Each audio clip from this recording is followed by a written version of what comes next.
Hey, friends, welcome again to First Reading, the Old Testament lectionary podcast for preachers, teachers, and all other Bible-loving folk. I'm Tim McNinch. And I'm Rachel Wren. This week we are bringing you the story from Genesis 2 and 3 of the fall. Dun, dun, dun. It's for March 1st. It's a fabulous month because my birthday may or may not be in that month. And Tim McNinch is bringing us some insights this week into this text, which is so well known, perhaps almost too well known. What do you have for us, Tim? This is the original sin. So, how do you want to get into it? Yeah, I think it's helpful when trying to preach a really well-known text like this to try to make it less well-known. Yeah, right. This is being at the beginning, people that want to read through the Bible at least get this far. So before they bail, when they get to, all of the laws and whatnot. And a bunch of begats. Yeah, right. Yes. So this is right near the beginning, and it's really fascinating and vivid prose.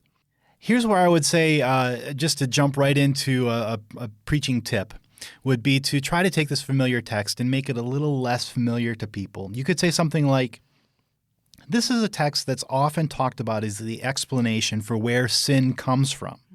But I think it's actually answering a more basic and fundamental question: what does it mean to be human? That's nice. I like that. The question, what else does this text have to say? What else might this text breathe? So where do you go with that? Yeah, I think I would start with a little Hebrew help. Oh, what a new direction for us. And that's always, if you need to make a text unfamiliar to your congregation, just start throwing out some Hebrew. Bereshit bara Elohim. So there's a couple things that I would like to point out. First of all, the lectionary kind of chops this up where we get to in chapter 2 there, the prohibition from eating the tree of the knowledge of good and evil. And then it jumps to where the people do eat from the tree of the knowledge of good and evil. Spoiler alert. Yeah. But one thing that they and that's fine. You can make that jump. It's kind of nice to have that earlier part in 2 to set it up.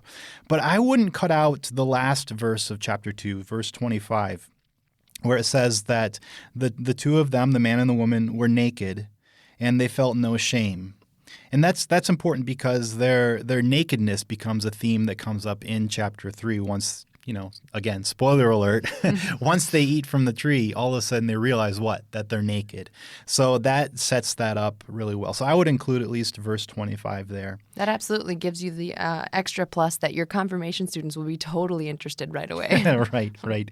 And just to say a little word about nakedness, the Hebrew word there, arumim, that's the plural, the singular is arum. And this is not only mentioned of the people, but it also says that the serpent, the snake in the garden, was, you might literally say, more naked than the other creatures. It uses that same word, arum, which has sort of a dual meaning. It in addition to meaning naked, arum also means, crafty or wise or really, just really smart. And so in a way, it's presenting this snake, who, by the way, is not Satan in this text. That can be, a matter for later interpretation. That's fine. But in the text itself, the snake is just a snake. There's nothing. Yeah. No, that's a great point. I think that's, the first time that we really hear about Satan as kind of an adversarial figure, though not the Satan that we think of in the New Testament, is all the way in Job. So, yeah, no, I think that's a really good point, Tim. It is a talking snake, but, that's okay. That is what it is. However, in a way, this is a play on words of that arum. It's making a connection between the nakedness of the people and the craftiness or wisdom of the snake by using the same word for both. It's also, in a way, a play on the snake itself as a character. I think it's the way that the snake sheds its skin. It like takes off its its outer garment, and so it is in a way more naked than the other animals, in the creation. And so there's a lot of just fun wordplay here. So you don't think then that the serpent was a bad guy? Well, the snake does get punished for leading the people astray, but I don't get a sense from just reading the text that the snake is a tempter by nature. It's not presented that way. It's presented as wise, as smart, as knowing something that to this point the humans don't, which is that the nature of this prohibited tree is that it's a tree that gives knowledge. It gives understanding of all sorts of things. I think that's fascinating to think about, though, this idea that the serpent gave into its own temptation, too, which was to show off its intelligence or to show off its knowledge, and that it needed instruction as much as the humans did in the dangers of that. That's a really interesting idea. Yeah, in a way, the snake was too smart for its own good. Yeah, right. And that sort of haughtiness led it astray as well.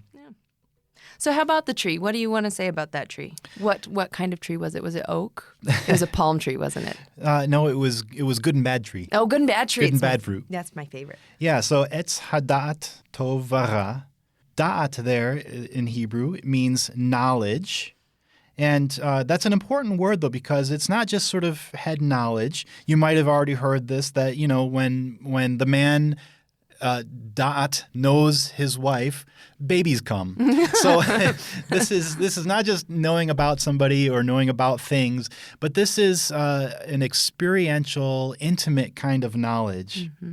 And so when it's talking about the knowledge of good and bad or good and evil here, it's not just an intellectual knowledge of these things, but it's about the experience of all sorts of things, both good and bad, that are sort of symbolically captured in this particular tree in the garden.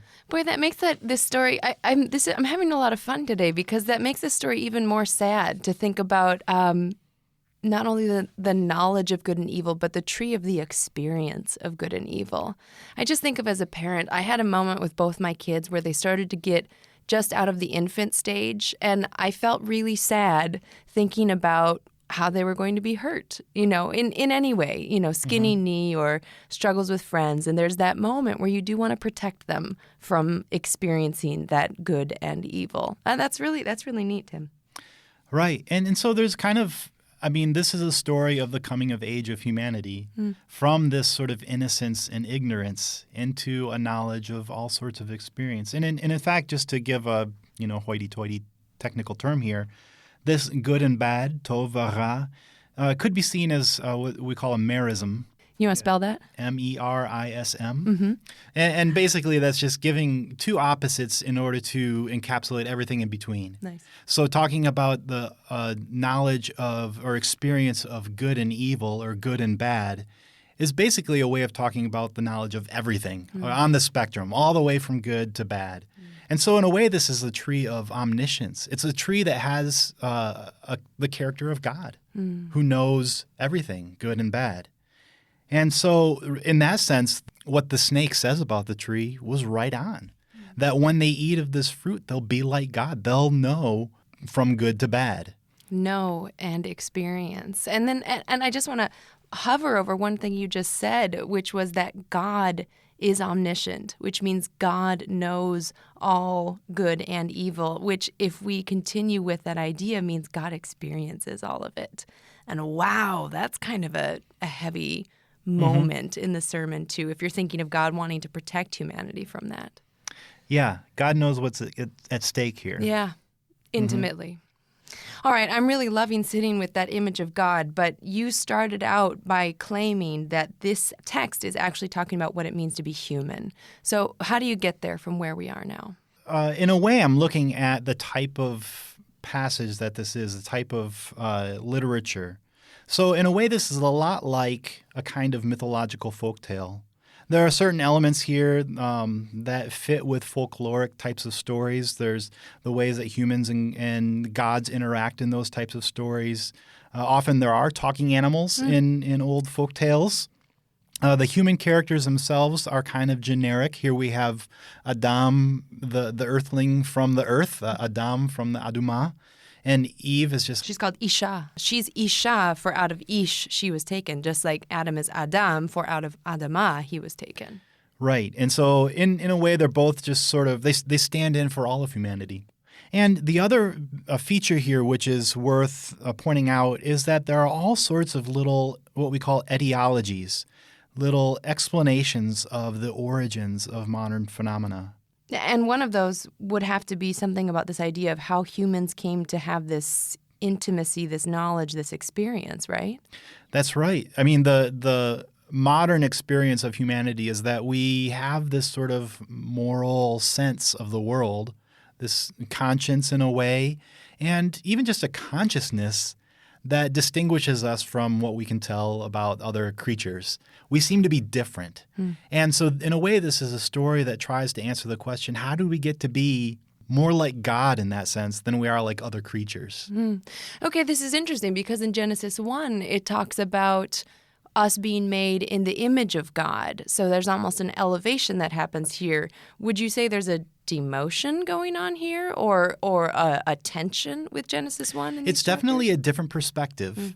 And it's probable that these two stories about the creation of the world and of humanity come from different sources and were brought together here at some point in the compilation of these holy scriptures. You can bring these together into conversation for sure, but they have slightly different perspectives. Like you say, Genesis 1 kind of talks about the God-likeness of humanity being baked into how God made us in the first place, to bear the image of God, to have the likeness of God.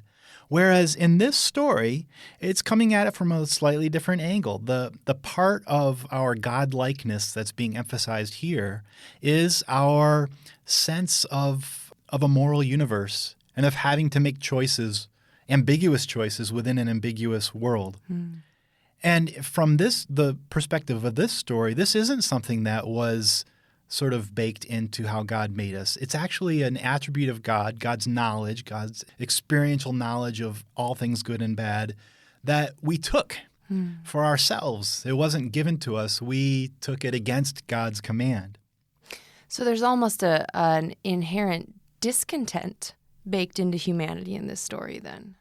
I think so. I think that's part of what's going on here is that the modern experience that this is referencing is our sense of discontent, of always wanting something more, something more than what's been given to us by God. And in a way, that is sort of the root of what we would call sin or, the fallenness of humanity, is our not being content with what God has given us. I think that's right on. I always struggle to talk about this in churches sometimes because whenever I talk about Genesis 3, usually what comes up is, well, that's where God gave us free will. And I think that's the exact opposite of what this story is talking about. First of all, because like you said, Tim, we weren't given anything. We took something that we were not meant to have, that God did not intend us to have. So I think what this story is about much more than free will is the consequences when humans think we have free will. And the fact that when given freedom, typically what we do is choose what's worse for us every time. It's kind of coming back to that what you were talking about, that gray world, that morally ambiguous world that this story kind of sets up. Yeah, and I think that that's an area where you really could take this into a sermon. We all experience that same sort of discontent from time to time, maybe all the time. Of always wanting a little bit more, and it's hard to learn to be content with what we have and with what God's provided for us. And so there's part of a sermon that could be preached on this text. Absolutely. I was thinking that one specific area where that seems to be really prominent and relevant in our own context has to do with how we treat the created order. And so this is a great text to use for a sermon about our responsibility to the creation, our ecological responsibility. Too often we get greedy and we take more than our fair share and we seek our own benefit rather than tending to the balance in creation for which we are responsible as God's gardeners, as we're called in chapter 2 there. And when we do take more than was given to us, there are dire consequences for the creation. And, we can see that in our own experience of climate change and the problems that that's causing both for humans and for the rest of the created order. Our sort of godlike experiential knowledge of good and bad makes us accountable for how we treat the created order. And starting from that sort of a sense of things, you could preach about our responses to climate change, or you could take it in another direction and preach about our addictions to accumulating stuff, and about learning to be content with having enough, or about how our churches spend our money, what we're doing with the resources that have been given to us and who we're trying to benefit with them. So this could be a sermon about generosity as well. There's lots of different directions you could take it.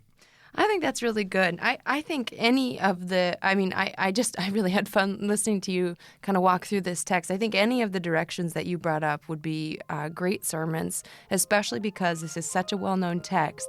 And by making it a little bit strange in that way, could really sit with your folks over the week and have it be something that they really chew on for a while. So thanks, Tim, for some great ideas. Sure.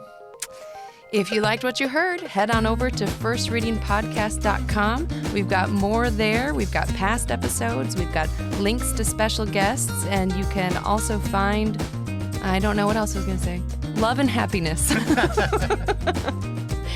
If you have the time, tell one friend about this podcast, one person that you think would enjoy listening to us talk about Genesis 2 and 3, maybe even 2 people. Until next time, I'm Rachel Wren. And I'm Tim McNinch. Happy preaching.